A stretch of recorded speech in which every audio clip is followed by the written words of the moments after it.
kill me.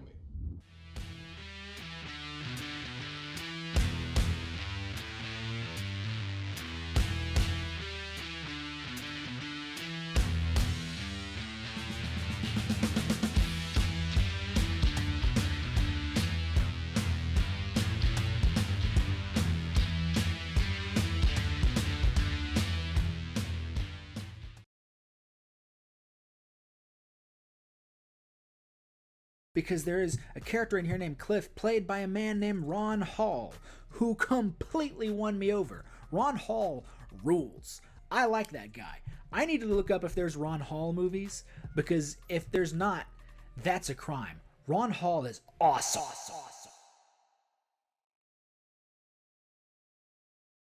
Thanks for having me on the show, so we can talk about some of the movies that I picked in a list that I think are some essential martial art viewing, that if you're a fan of the genre, these are some movies that you don't want to miss. So if you've seen all of them or if you've seen a portion of them, hopefully you'll get something, through our discussion here. Yes, sir. Excited to hear him. I was before we jump into that. If you want to, I guess, give a little short rundown on your history with martial arts cinema and experiences with it. I've worked in martial art movies for about 30 years. I've worked as an actor, writer, director, producer, fight choreographer. I've loved martial art movies since I was a child, and even when I became an adult, there was always something in me that said I wanted to participate in being in martial art movies. So I, moved to California and try to develop some of the skills that it would take to be in martial art films. I got you. I got you. Mm. Well, go ahead whenever you're ready. Jump into whatever your first essential film would be. Okay, so I would say the first movie that I have on my list is a movie by Jimmy Wong Yu called The Chinese Boxer. Many of you might have seen it as Hammer of God. This is kind of like the movie that really established the martial arts genre as we know it. And it was a movie that Wong Yu directed himself, and it's just a great template for everything to come, in the genre of martial art movies. Absolutely. Everybody needs to know their Jimmy Wang Yu. Yeah. And following that is a movie that I think pound for pound is probably the martial art movie. That if you were to take somebody and say, you don't know anything about martial art movies, what is a good representation of everything martial art movies is about, it would be the movie Five Fingers of Death. I just think Five Fingers of Death is just a perfect representation of martial art movies. You've got the hero, the skill he's got to develop, the enemies he's got to overcome, the different villains that he's got to fight, all leading to the ultimate climax where he uses his special martial art power. This is just an amazing martial art movie. And if you happen to watch it in the theater with people, you're just going to have the time of your life because it's a great martial art movie. Oh, no, especially the historical context of Five Fingers of Death in America. Oh, yeah. Oh, definitely. People jump to, the history of martial arts cinema from an American perspective, immediately say, well, Bruce Lee happened. And no, just before Bruce Lee, there was Lo Lieh with Five Fingers of Death. Oh, yeah. Yeah. And you know what? I didn't see Five Fingers of Death until after kind of like the Bruce Lee phase was over because I never could get to it wherever it was playing. It was always kind of sold out. The lines were crazy and I never could get to see it. But, Five Fingers of Death stands up as just a great testament to just how the story, the action, the character, the mythology of martial arts all just come together to make just what I call a perfect martial art movie. Oh, yeah. And the what is it? Tarantino's Kill Bill. It's fun to be able to watch a movie and understand, I guess, the references that the movie itself is making towards other things. And if you watch Kill Bill and you've seen Five Fingers of Death, you're just instantly you're gonna know all those references that Kill Bill makes.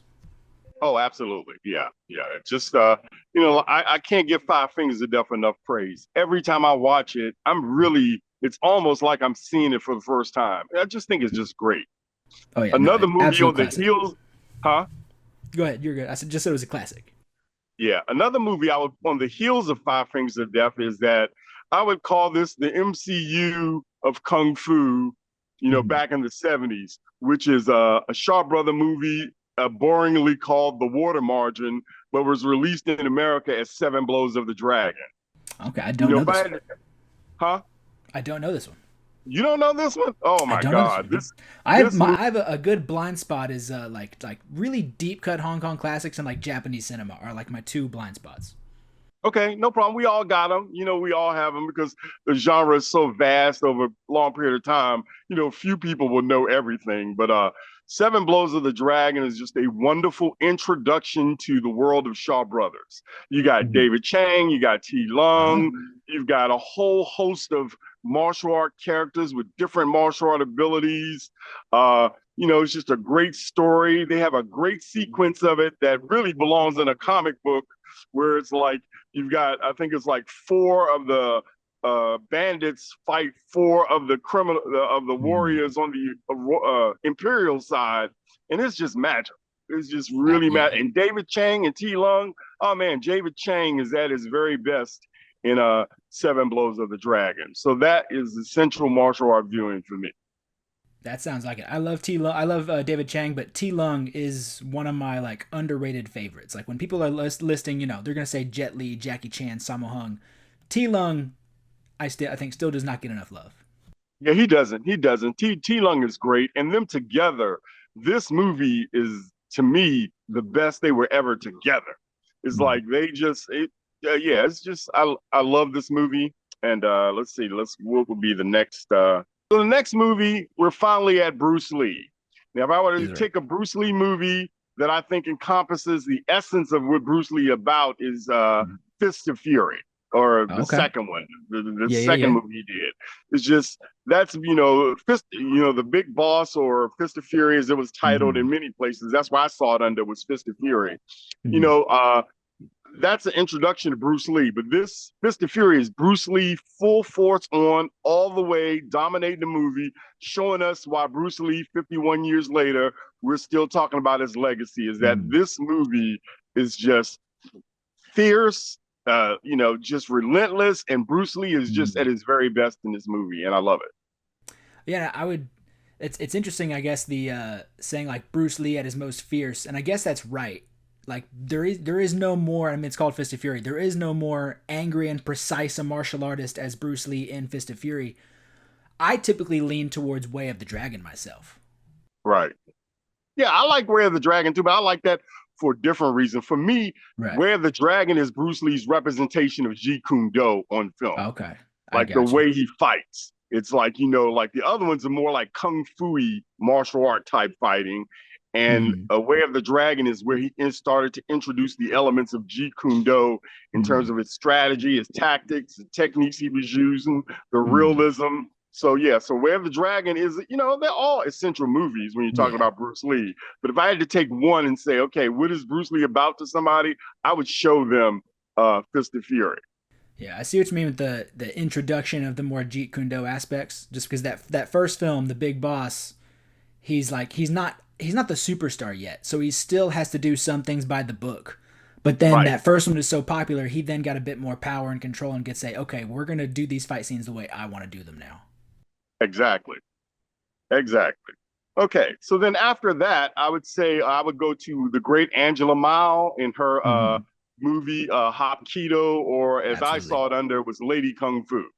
Mm-hmm. This is just a testament to how great Angela Mao is as a screen performer, her presence, just how fierce she was. She was essentially like the female Bruce Lee. The Mm-hmm. choreography is great. It's totally believable. Her skill set allows you to believe she would beat all those guys, the way she would beat them. So, Hop Keto, if you haven't seen that, that is an essential martial art movie and just a great Angela Mao film. Oh yeah, I big Hapkido fan. When people talk about the women of martial arts, they're gonna say Michelle Yeoh and all that, and Miss Cynthia Rothrock, of course. But always got to pay respect to Angela Mao. Oh, sure. Yeah, they're all great and they all have their unique, attribute that we like them for. But this was the first time that we saw, I don't think we've ever seen a woman in anything in my life. Like before I saw that, I don't think I ever even saw a woman beat up some men. Not at the pace that she does, because of course Right. you have Cheng Pei Pei in the '60s, but I don't even even what Cheng Pei Pei does in the '60s does not add Right. up to what Angela Mao does in the '70s. Right. And I don't even think I saw Come Drink With Me till it got on Mm, DVD. I don't think I ever saw that in the theater. right. But I've seen Hapkido in a movie theater. Actually, the first double feature martial art film I ever saw was uh, The Big Boss, which was called Hmm. Fist of Fury, and Right. Hapkido, Lady Kung Fu. And that changed my life. Where was this at? This was in Washington, D.C., where I'm from. DC. Okay, I Oh got you. I yeah, got you. DC was a kung fu movie mecca. You know, I would say it was probably about 15 movie theaters that I had a choice of that I could go see double or triple feature martial art movies all the time. Yeah, that must have been like what about 1972, 73. Yeah, well, I would say somewhere between like 73, 75. You know, that era, just you could just, we used to get jobs just so we could get money to go see kung fu Right. movies all day. And we I would got you. stay and see them, like watch them over and over, go in like 12 o'clock in the day and come out like 10 o'clock at night. Oh, yeah, it was great. That sounds great. So next is we have both of these movies are great movies on their own. That's why I'm putting them together. Uh, they're a testament of just how influential and how great of a filmmaker and martial artist together that Lau Garlong was. Lau Hmm. Garlong.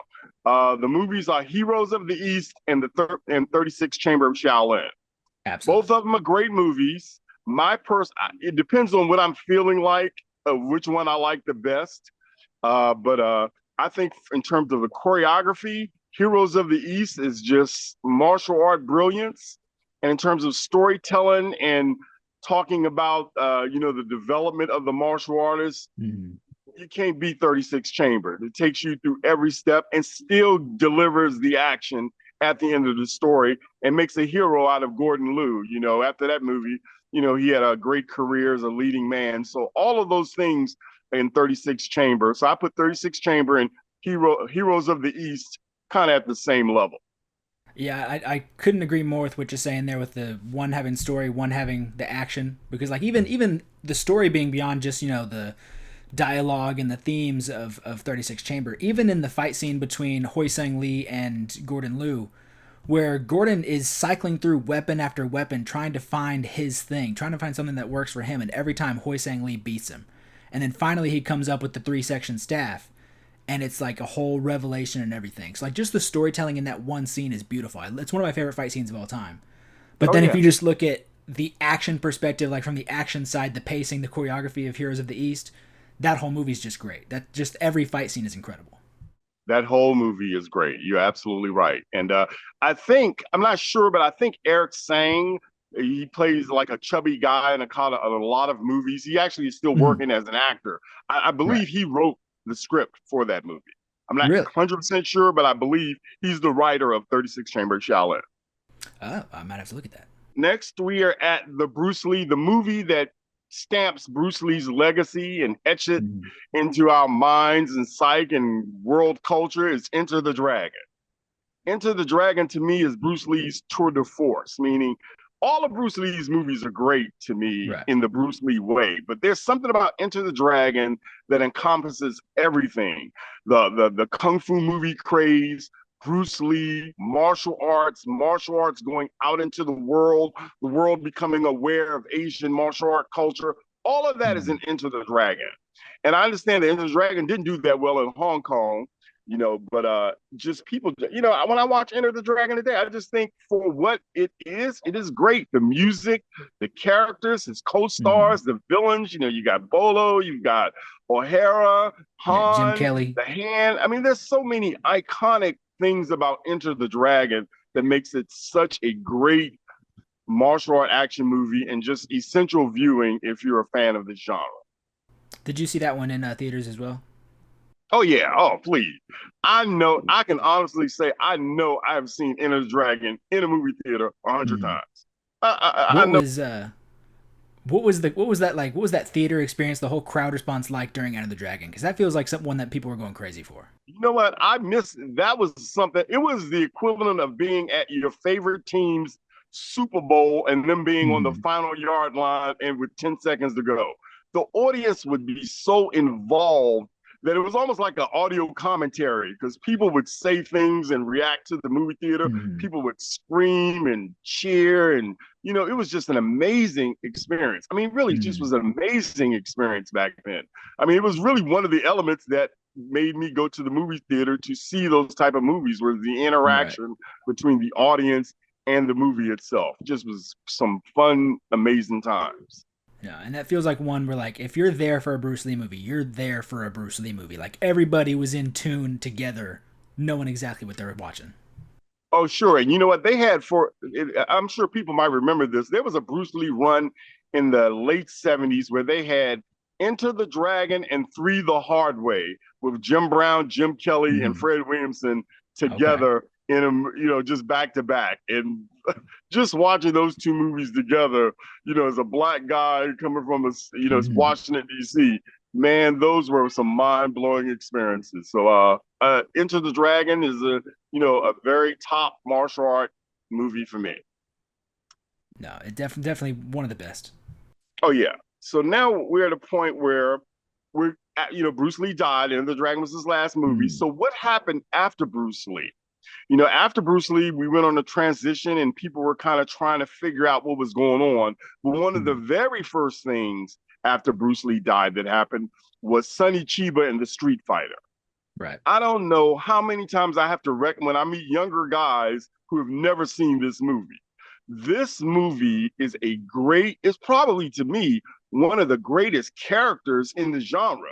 Just, he's an anti-hero. He's somebody who does jobs for anybody. And he's not really a good guy, but he's good in the arena of all the, criminals that are around him. And the action Sonny Chiba is just brilliant, Mhm. man. It's like a different type of Bruce Lee.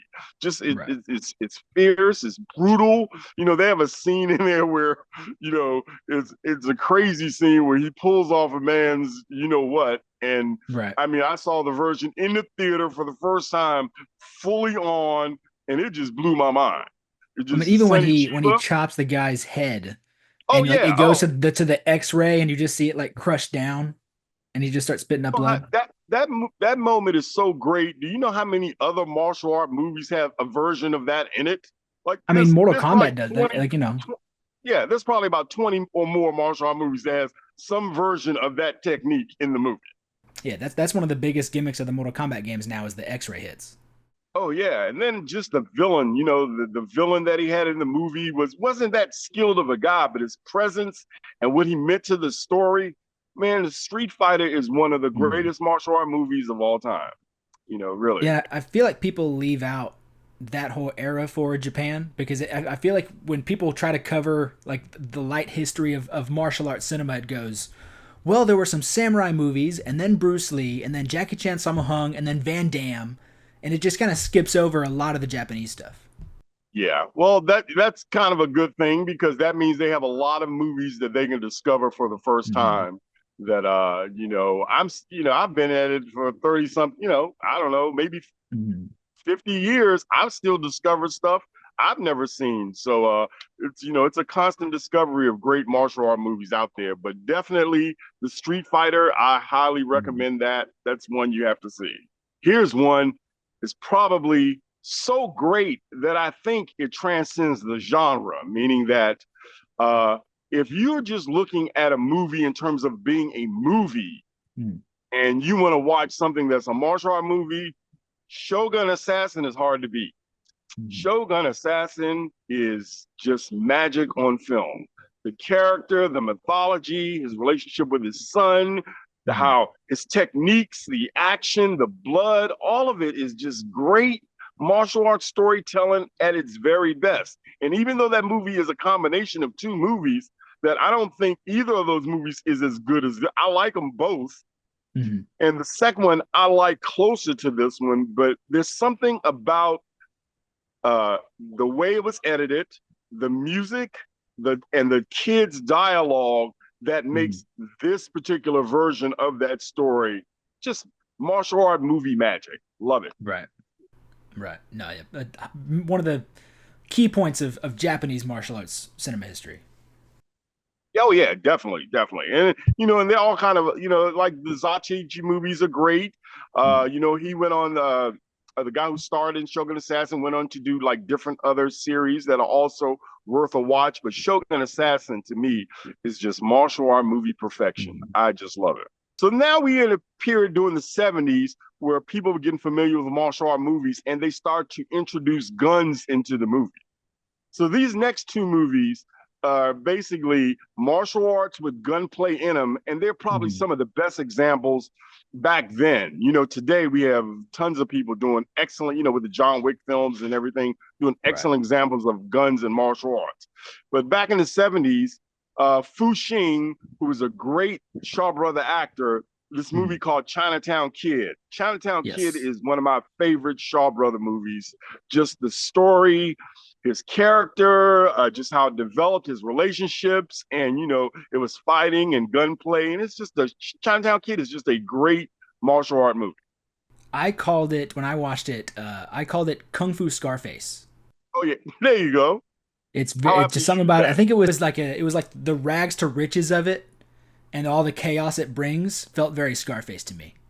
I wouldn't be surprised if all of us know included some Chinatown Kid in the Scarface. I wouldn't be surprised.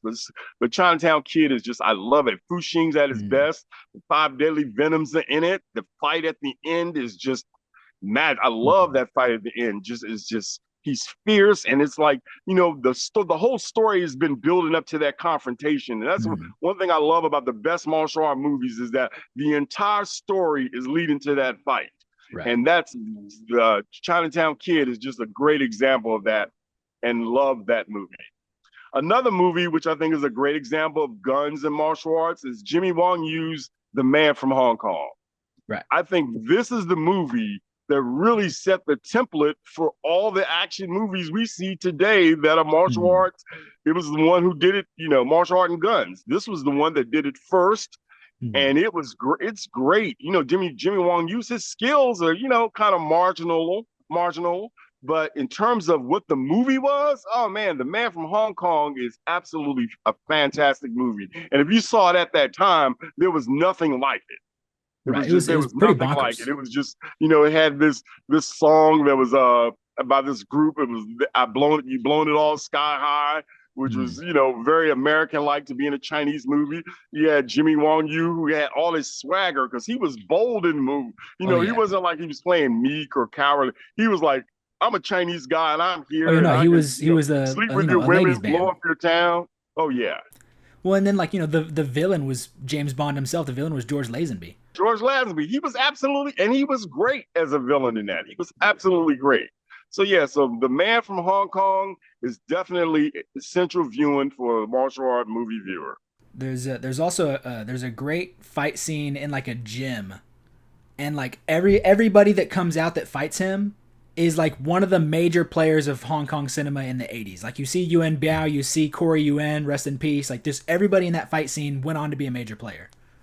That fight scene is awesome because what that fight scene is Jimmy Wong Yu would always do these movies where he's fighting people with all these weapons Mm. and to the death and he's all bloodied up. And then you got a modern movie where he's in a sweatsuit in a gym and it's the same type of fight, but the whole dynamic of it is just different. Mm. So that in itself is just brilliant, stuck right into the middle of that movie, and it's absolutely perfect. I love it. I Right. love that fight. That's one of my favorite Jimmy Wong Yu fights too. So yeah, absolutely.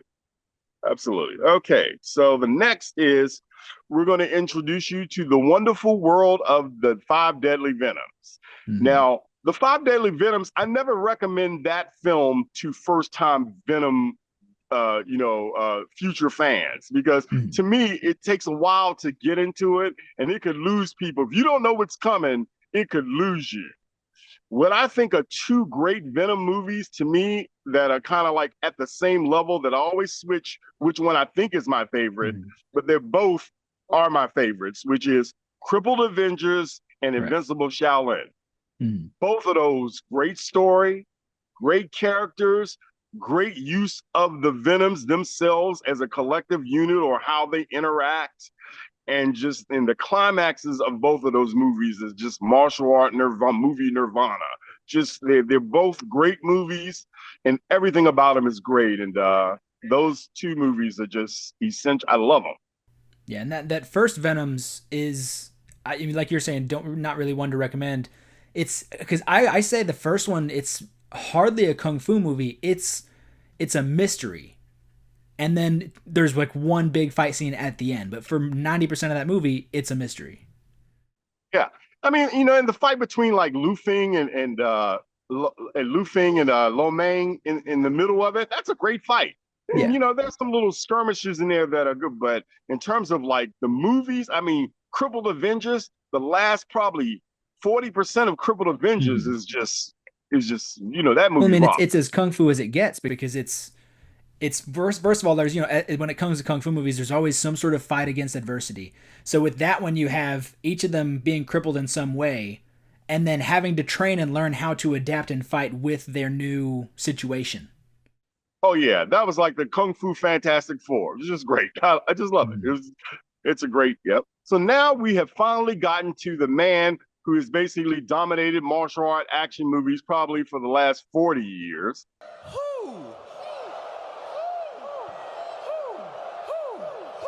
which is Jackie Chan. Now, when it comes to Jackie Chan, I just can't pick one movie. There are two movies that are similar, but I think they both represent the same thing in Jackie Chan's career, which is the kung fu comedy, and those are Mhm. Drunken Master and Fearless Hyena. I just Right. think both of those. I actually think I like Fearless Hyena just a little bit more than I like I do Drunken too. Master. Yes, I Most people say, like Drunken Master, but yeah, Fearless Hyena to me is just it's just got a little bit more oomph to it, in terms yeah. of The way everything. I've always seen it is, since seeing all of those movies, is that Yuan Wu Ping and Jackie Chan sort of break the mold on their style with uh I totally blank on the name. I gotta look for it. Taking Eagle Shadow. Eagle Shadow, Snake and Eagle Shadow. Yeah, sorry. They sort of find the mold there with Snake and Eagle Shadow, and then they make it better with Drunken Master. But then Jackie in his directorial debut nails it there with Fearless Hyena. But then even I'll take it even further with that and say that he did it better from there in The Young Master. Yeah, I agree with you. I agree with you. Yeah, just something about Fearless Hyena. I just, just the way Jackie is character and all the just different inventive fight sequences in that movie. I mean, Mm. Jackie's just got some great stuff in there, and I just love it. Not to say he doesn't have it in Drunken Master too, but he had definitely in terms of Jackie coming onto his own as a filmmaker. Is the Fearless Hyena is just where it's at for me. Yeah. Yeah, no, it's one of my favorites. Now, I know a lot of people not gonna like what I'm going to say, but I've never really loved the Ip Man movies. Oh, see I've what? liked them, I don't remember. huh? I said Yeah, I got one. I've What is? I liked. got it right here. I see it. Yeah, I like the Ip Man movies. They're very good, very good. It was Donnie Yen coming into his own as a leading man, and and portraying an icon. But for me, when I'm talking about a Wing Chun movie, Prodigal Son to me is the definitive Wing Chun movie. The fight between Frankie Chan and Lam Ching Ying, Hmm. I've never seen replicated in any other. There's no other martial art movie that has that type of Wing Chun fight. Right. That fight is beyond brilliant. It's just, I mean, it's just great. And just everything about Prodigal Son. It's just Sammo Hung's great in it. Yin Byu's Hmm. great in it. Frankie's great in it. It's just a great telling of the Wing Chun story, and that kind of sports. So when I first saw it, man, I liked the action, but it was like that. Man, that I thought it would be some type of evolution of Prodigal Son, and that's just my Right. own personal bias being stuck into it. But man, I like it. It's fine. But to me, Prodigal Son is the Wing Chun movie where it's at. It's Yeah. Well, Prodigal I Son. mean, Ip Man is almost like an evolution of it because I think Sammo Hung uh, choreographed or did some of the action direction on Ip Man as well as Prodigal Son. Yeah, and I had to play. Well, I've met both Frankie Chan and Guy Lai, who was the fight choreographer for the Wing Chun in Mm. Prodigal Son. So I've had the privilege of meeting both of those guys. But I Right. tell you, Prodigal Son is just great, and for Sammo, it's great. It's probably Sammo's most solid movie outside of Painted Faces. Mm.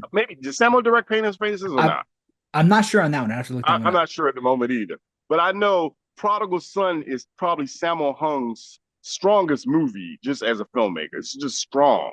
Yeah. everything about it is just a great movie. So Prodigal Son is definitely one of my top ones. Let's see here where we at now. Okay, so this movie we haven't talked about Bruce Lee or any of the Bruce Lee Hmm. alikes.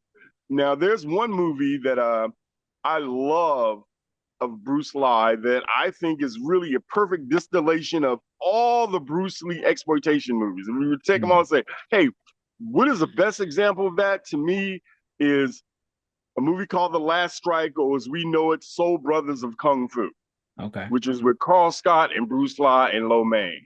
Hmm. That's a great kick-ass, low-budget martial art movie. It's just great.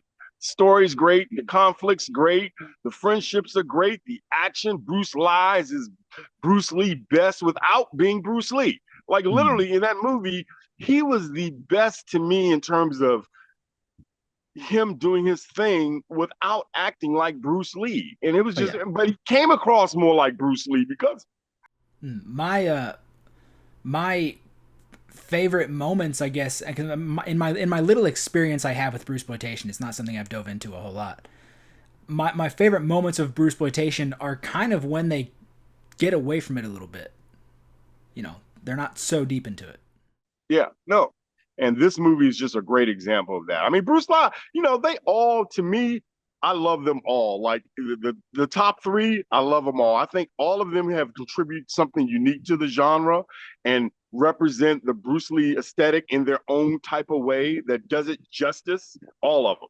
But to me, Bruce Lee was the strongest actor of the three, no doubt. Right. Bruce Lee, even he got better. Bruce Lee was the one who got better as he went Mm. on, and this movie is just a great Bruce Lee movie, a great Bluesploitation movie, and a great martial art movie all rolled up into one. And Quentin Tarantino says it's one of his very favorite martial art movies as well. I can believe it. So now we haven't talked about any of the independent martial art movies, the Mm. non-studio movies that were primarily done over in Taiwan with, what people have referred to as B grade or C grade. I don't see that at all. They were just, a different type of legends that maybe didn't have the same support as the people at Shaw Brothers, but it didn't stop them from making great martial art movies. And I'll start off with one great one, which is Seven Grandmasters. Absolutely. I figured you Seven were I thought you were going Grandmasters, there. yeah, Joseph Quo is the independent Chang Che. He really Mm. knows and understands everything about how to deliver martial art storytelling. And Seven Grandmasters is just great. Li Yiming's in it. I'm Mm. trying to think. They call him many names, Jack Long, Mark Long. I don't even Right. know his real name. And then the other guy who plays uh, they call him Mark Long also. They all three of them are in this movie, but the choreography done by Yin Wu Ping is Mm. absolutely impeccable. The action in that movie is so great, and Seven Grandmasters is just one of those great Taiwan independent martial art movies that if you watch it today, it's great. I think I didn't do a video for that one, but I remember on Letterboxd for that one I just said action followed by action followed by action. Like it's just a chain of sequences that leads to more fight scenes every single time. The martial arts genre tells story through action. Right. It even portrays the drama through the action of the Mm. characters. So you essentially get a holistic experience, even though it could be nothing but action, because the way they're telling the story is by what the people do.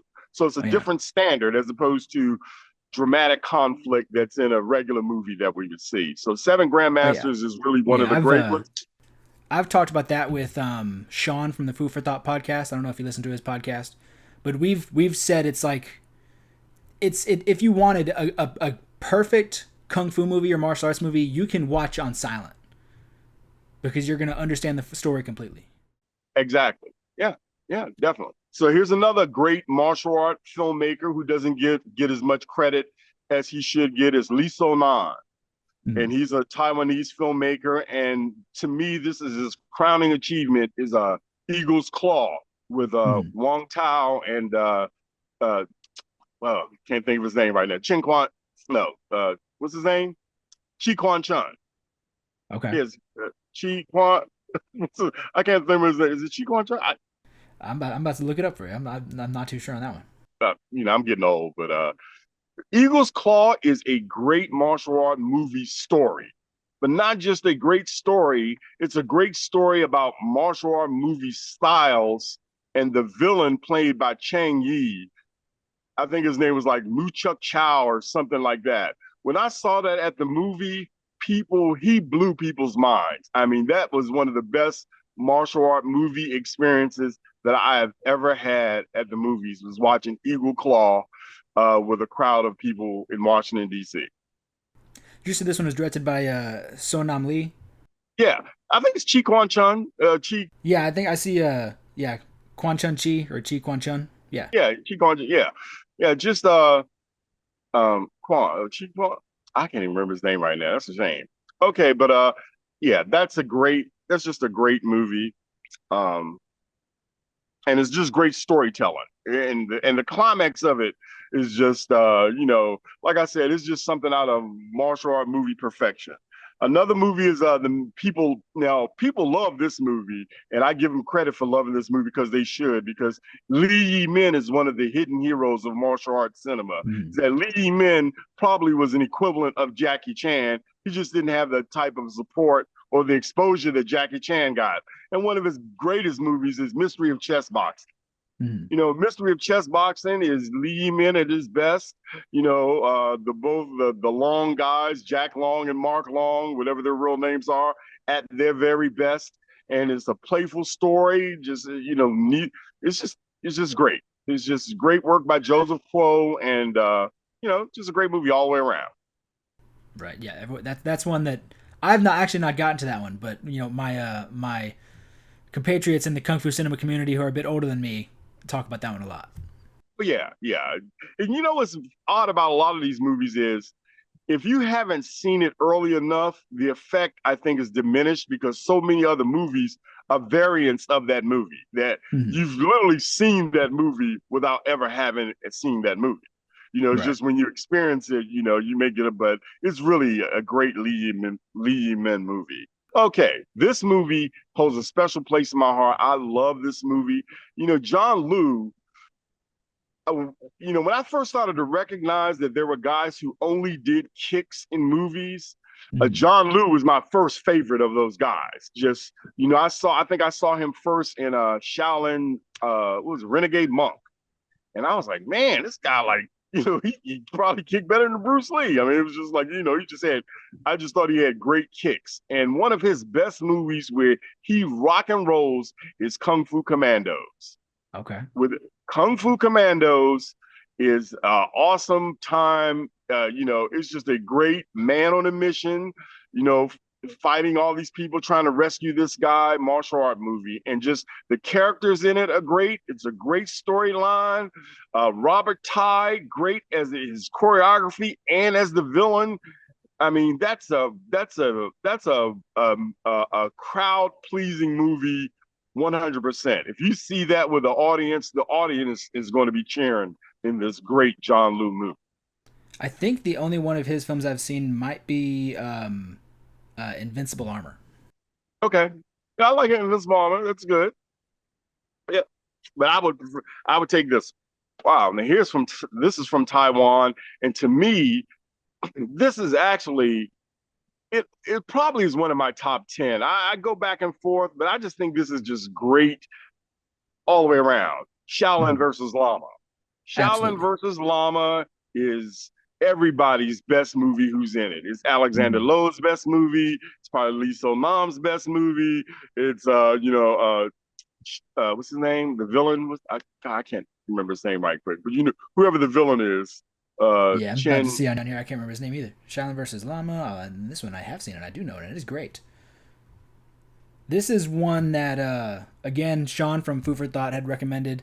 And there's some movies that yeah, a movie you can overhype a movie. People have told you it's so good so many times that whenever you do get to it, it's like, oh, it was fine. Did not happen with Shaolin versus Llama. Like people were hyping it up, my friends were hyping it up, and then I finally watched it. I'm like, oh no, this is incredible. Oh yeah, no. Shaolin versus Llama is just awesome. And there's a line in there. I wish I could say it correctly. It was basically the villain was going to fight. He was fighting his teacher. And he was basically saying he was trying to be humble. And his teacher was kind of Mm-hmm. pushing him on. And he's like, let me put this another way. And every technique that came after that line was just amazing. I Mm. love that movie and love watching that particular movie with an audience.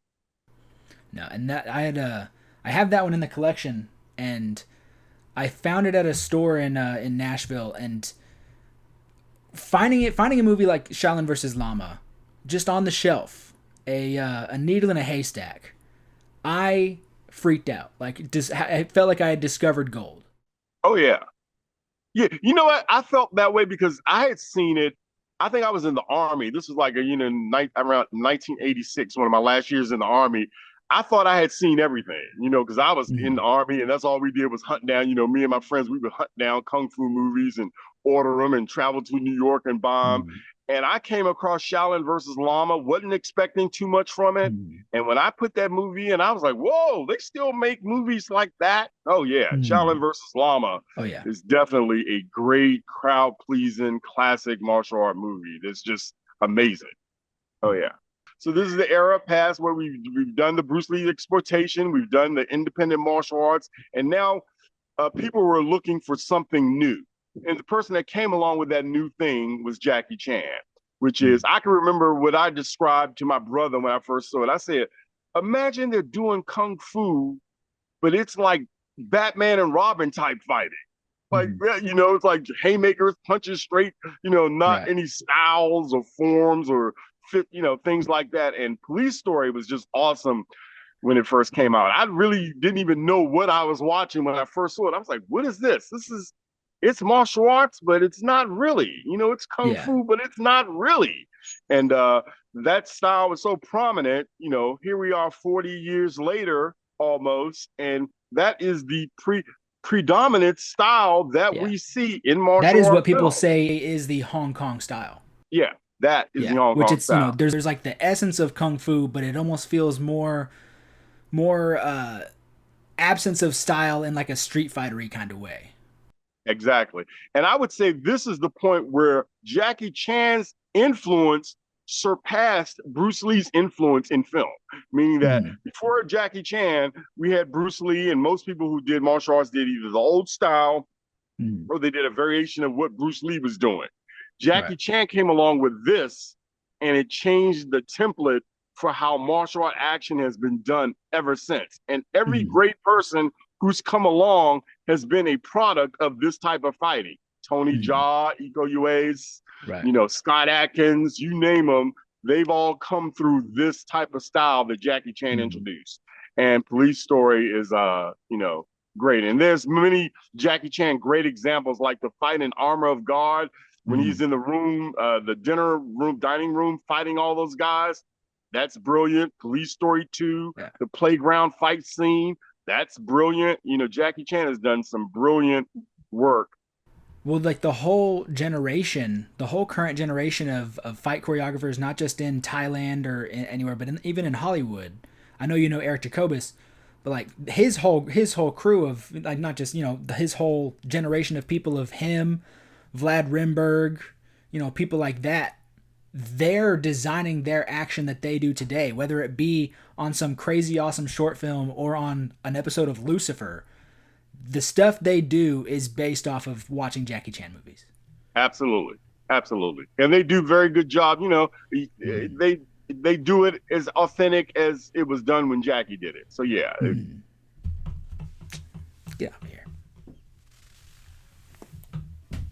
of the same style, but I think this was a little bit different in that, you had some women in it, which is Yes, Madam with Cynthia Rothrock Right. and Michelle Yeoh.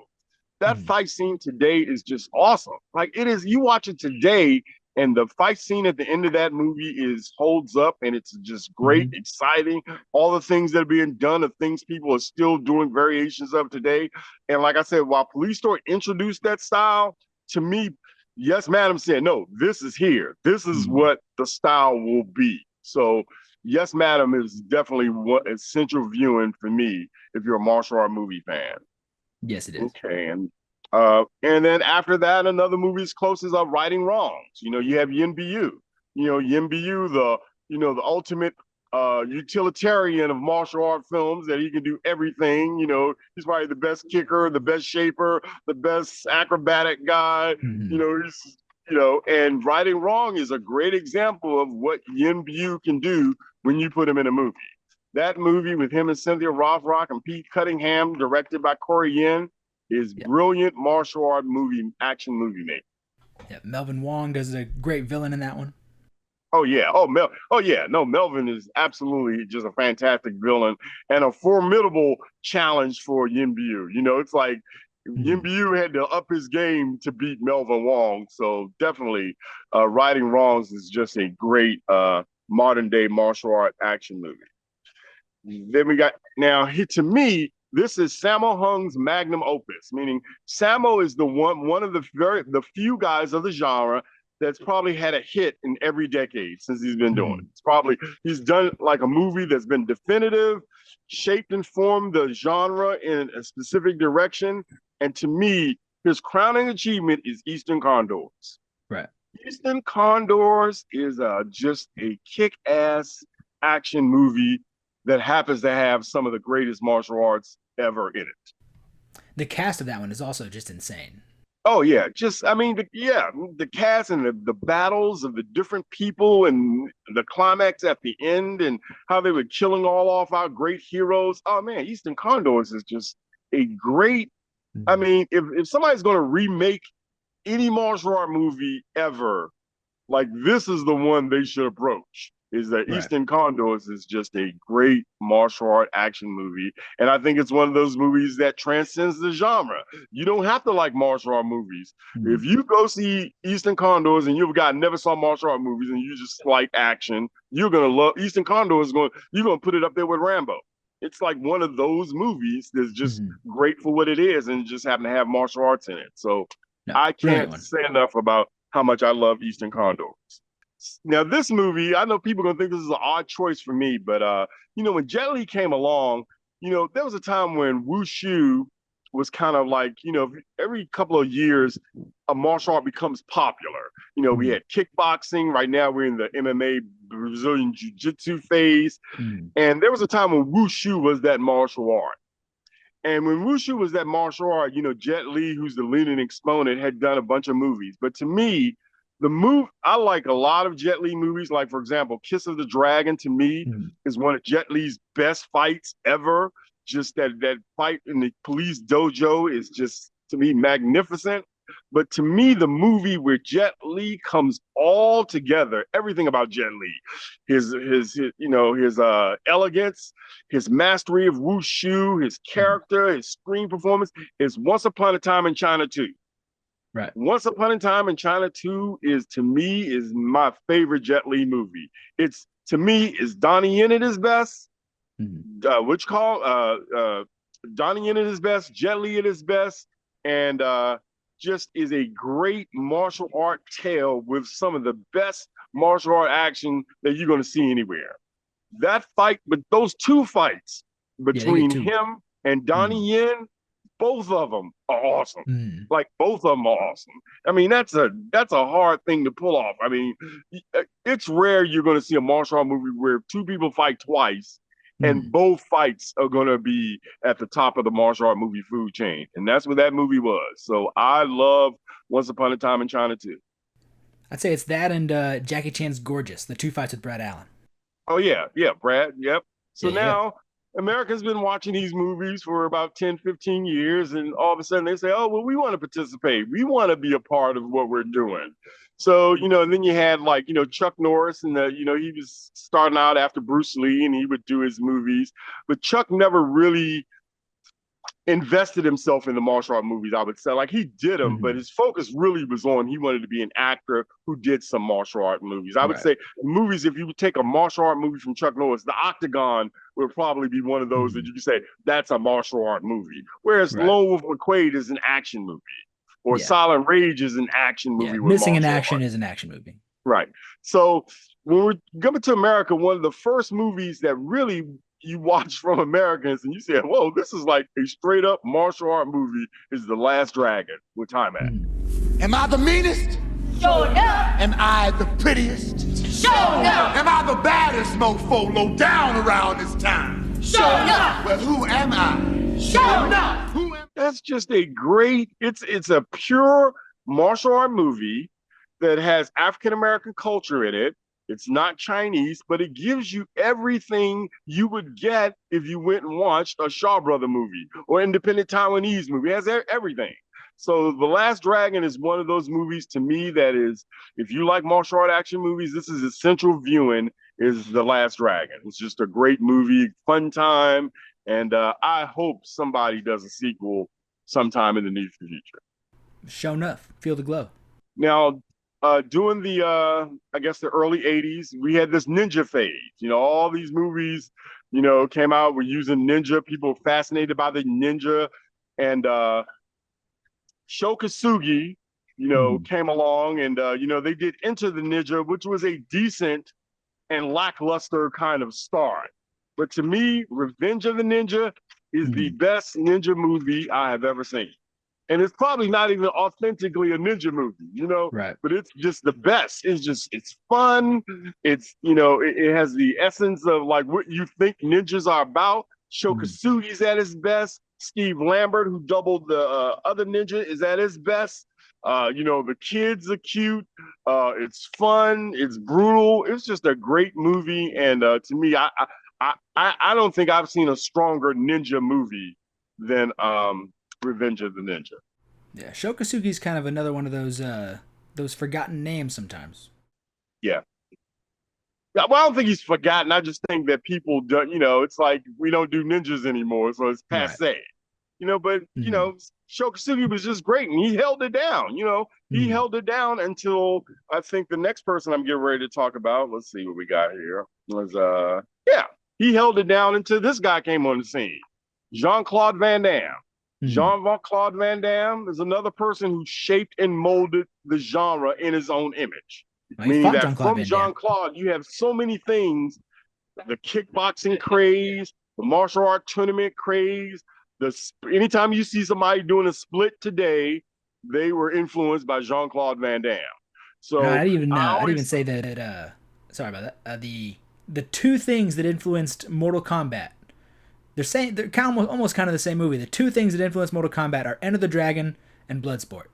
Yeah. So Jean-Claude his influence is just, it's everywhere in the martial art movie genre. And to me, Bloodsport is the movie that brought him on the scene with a very Enter the Dragon-like, good, solid movie. But my personal preference is Kickboxer. I think that's the movie that made him a star. It made him a star. The villain, when I saw Tong Po kick those poles, I was like, there's no way in the hell he's going to be able to beat this guy. And you know what? He made me, by the end of that movie, I believe Jean-Claude Van Damme could beat Tong Po. Kickboxer is just a great martial, and it's probably the Van Damme movie I think I watched the least, but it's my favorite. I love it. It's just, I think it's just so etched in my mind. I don't even need to watch it. I just know that it's a great movie with great characters. Even the all like the training sequences and everything, like that stuff harkens back to Hong Kong stuff more than anything. Oh, absolutely. It was Jean-Claude at his best. And, I love those movies. This is from Jean-Claude. Actually, this is a mixture of two things. This is a mixture of Jean-Claude Van Damme meets Hong Kong action cinema. When, in the mid 80s, they started to import, Americans or Westerners over to Hong Kong to do action films. Cynthia Rothrock was, among the very first. And she was amazing in those movies. However, when I watched those movies, they seemed like it was another place. It just seemed like it was just so remote. What made it real to me was seeing Lauren Avedon in No Retreat, No Surrender 2, because it was a straight up Western American type movie that had straight up Chinese, Hong Kong influenced martial arts. There was no different, it was no division. It meaning that they just melded together seamlessly, and it was just a rollicking adventure. Lauren Avedon was this charismatic, hotshot young guy that was doing all this great Hong Kong action. The story was just, episodic, one thing after another. The characters were fun. The actor, I can't even remember his name, but the actor who was along with them for the role of the movie, he was great. I just love No Retreat, No Surrender 2, and Lauren Avedon in that movie was absolutely great. Was that one Max Thayer? Yeah, Max Thayer. That's right. He was great in. He didn't even do any martial arts, but he's one of those character actors that helped push the movie along to make it great. And I just love No Retreat, No Surrender too. And again, directed by Corey Yuen. So now this movie, to me, is not Jackie Chan's best movie. Is not his most exciting movie. But to me, this is a perfect example of everything Jackie does great. That if you want to give not the greatest hits of Jackie Chan, but kind of like the essence of what Jackie Chan movies are about, is Rumble in the Bronx. Rumble in the Bronx, to me, is the best, and it worked. Meaning that they launched, Jackie was here before with The Protector. He was here before with The Big Brawl. But it was Rumble in the Bronx that made him a star.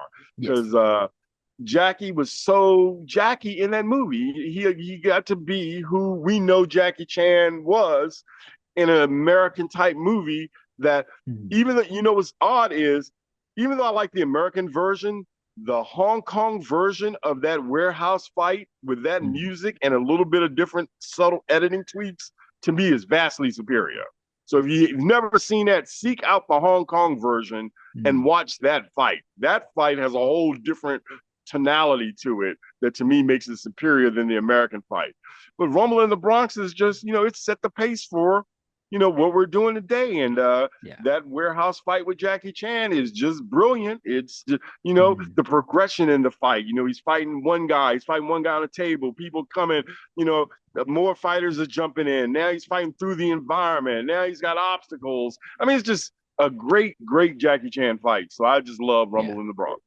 I think the when Americans who aren't, caught up on all the Jackie Chan Hong Kong stuff, when Americans think of Jackie Chan, they probably go Rush Hour. But the archetype of Jackie Chan in Rush Hour probably really began with Rumble in the Bronx. Oh yeah, definitely. Yep. This is a movie I don't hear people talking about it as much as I think they should, because I think this is another milestone in Americanized Hong Kong action, which is the Mark Dacascos, the Keem Hardison movie Drive. Another movie that got it right seamlessly. Meaning that choreography and just the whole setting of that story, that's a Hong Kong movie, American style. And Mark Dacascos just kicked all kind of behind in that movie. That's really, like I said, to me, it's essential. If you want to know about the martial art movie culture and kind of like its through line from the past to present, Drive is one of those movies you have to negotiate with, because it was, at that time, people were doing kind of like the 90s style Van Damme type of action.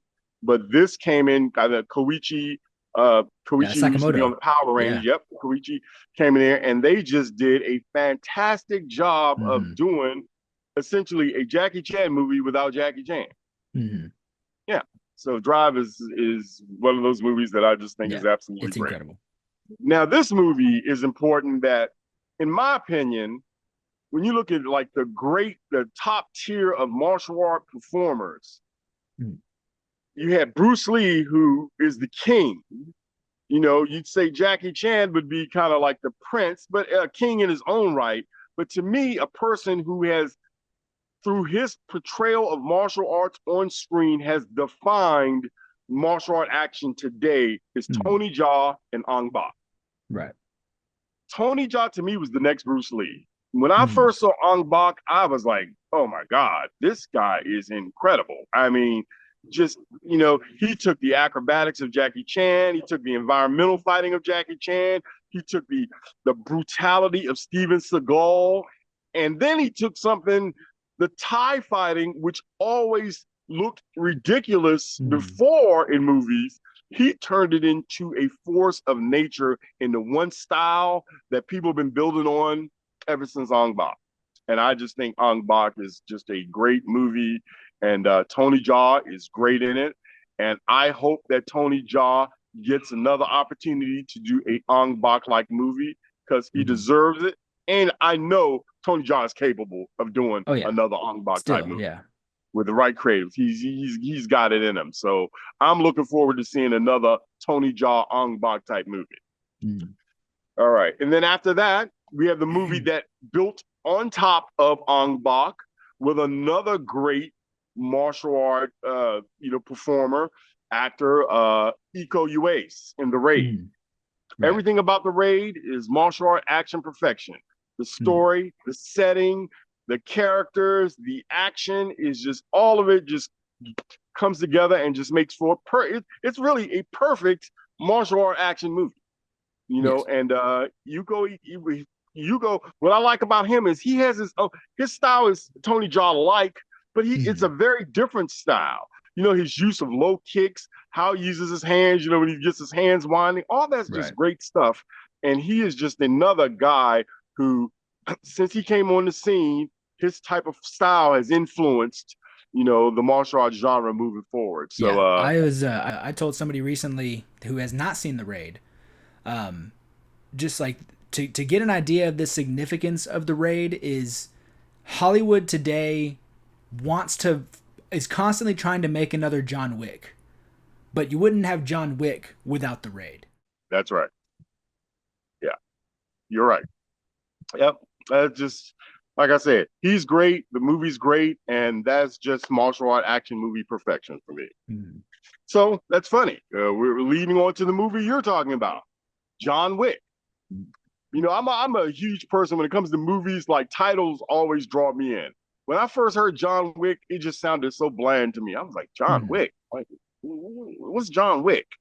Well, little did I know what they had prepared before. And, I've worked with Chad and David and JJ Perry earlier in my career. So I knew those guys.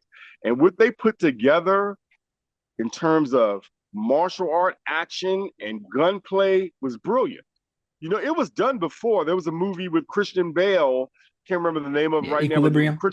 Equilibrium. That was pretty much a similar concept. But they put the bells and whistles and crossed the T's and dotted the I's and just put a stamp on it. And John Wick is just a great, it's just a great martial art action gunplay movie. I love John Wick, and I love John Wick 4. John Wick 4 might be my favorite.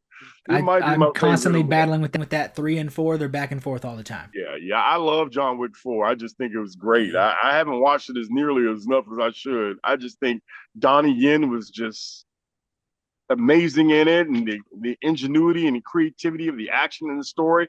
But John Wick is definitely one of those seminal martial art movies that you have to negotiate with when you're talking about martial art movies, and we're talking about some of the best that have ever been made. It's John Wick. Yeah. It's funny you saying with the first time you just heard the title John Wick, you're like, what's that? That sounds boring. And now when you hear John Wick, it's like John Wick. That's right. Right. He put his name on it. Yep, he put his name on it. And to see an actor do, because we had always had actors who've done some martial arts in their movies, but to see somebody own it, he owned that martial art in terms of his gunplay, and and Keanu Reeves was kind of like, I mean, even from The Matrix, that was another cultural milestone too. But just John Wick kind of elevated that, and just just brilliant. I love it. And you know what? I should have put The Matrix on there. The Matrix is one of those movies that should be in there, but I thought John Wick was such a stronger representation of what I was trying to say. I picked that one instead of The Matrix. I think The Matrix is just as important as Rumble in the Bronx in terms of that Hong Kong migration of all those filmmakers and talent coming over to Hollywood. Like, it's the two most important movies in that aspect are Rumble in the Bronx and The Matrix. Yeah, and I think another way that Matrix is significant is that Matrix was the movie that said to top studios that you can have $100 million blockbuster with martial arts in it.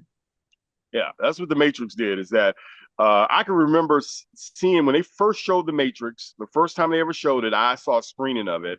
And I remember at the end of it, I was talking to Keanu. I was like, well, how do you think? He said, well, I don't, I'm not sure, how it's going to do, but, I like it and stuff. And I was just like, man, this is like mind blowing. It was just, and so The Matrix is definitely one of those movies that probably, had I thought a little bit further, I would have put it on the list, but it deserves to be on the list, and so it's on there now. It almost makes me a little bit angry at it, with the idea of like, hey, you can make these movies with martial arts in them and they'll be popular. Because I look at now, you have John Wick is one thing. I think John Wick has essentially gone fully martial arts movies. But if you look at like all the superhero movies, they're all action movies, like you said, with martial arts in them. And sometimes I'm like, that's great, but can I also just have a martial arts movie? Exactly. I understand. Yeah. Yep. Mm. I get it. And the last movie is a movie people might not be familiar with this movie, but for me, it's one of the best representations I've seen for a pure martial art movie that I've seen in the last 20 years. And I Mm. love it. It's a movie called The Final Master. It's a Yes. Chinese Yes, yes, movie. yes. And to me, that's a Chang Cheh movie today. Mm. It's part Chang Cheh, part hidden, Crouching Tiger, Hidden Dragon. When I was first watching it and I was looking at the choreography, I was like, okay, something's going on here. I just don't know what it is. But I Mm. knew something was happening.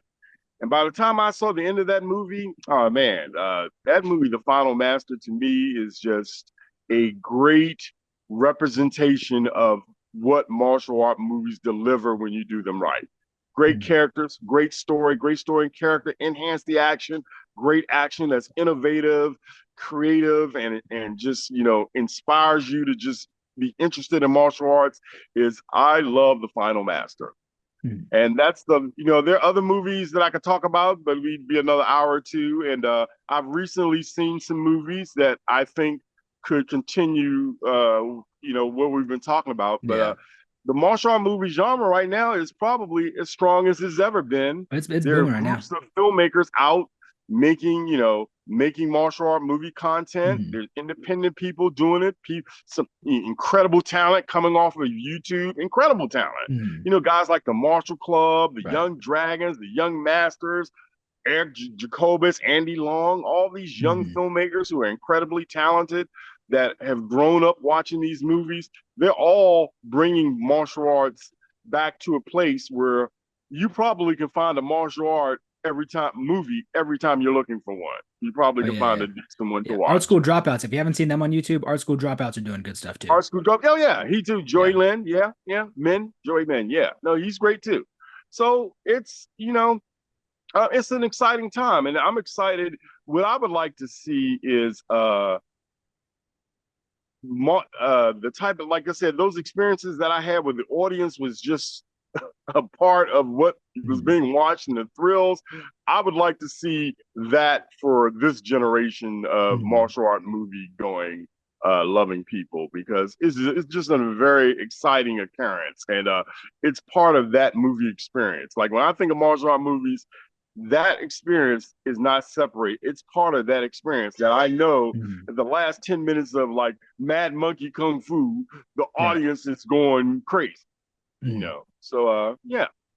So that's my list of essential martial art movies that if you're a fan of martial art movies, these are movies you should know about. No, I love it. You definitely even gave me some stuff that I need to go watch. Oh yeah, I mean, like I said, I've been watching them 50 years and I find new ones all the time. Mm. So it's yeah, it's no fault that you haven't seen. It's just it's too many movies for us to Yeah, keep up it's a with. lot of movies. Even It's a today, like even full-time. today, there's stuff coming out from Korea, Japan's on fire, random stuff out of South America, Australia just had Life After Fighting, India's doing great stuff. Like there's constantly something going on somewhere. Oh yeah, yeah, and high quality stuff. Not just it's got martial art in it, but it's got Mm. some of the best martial arts you've ever seen in Oh it yeah. coming out. So it's pretty exciting what the future holds, and I'll be right there, trying to make them and being in Mm. them and watching them, and you know, yeah. Well, before you're on your way, do you have anything you want to shout out? Anything you need to get out there? No, I think I've said enough for today, and Okay, okay. time to let the audience go. I got you. Follow on the socials, do all that stuff. I'll get a good outro here for you. All right, sir. Well, thank you very much, Mr. Trishan, for allowing me to come on your show and talk about martial art action movies. I appreciate it. Thank you for talking to me, and thank you for making some awesome fight scenes. All right.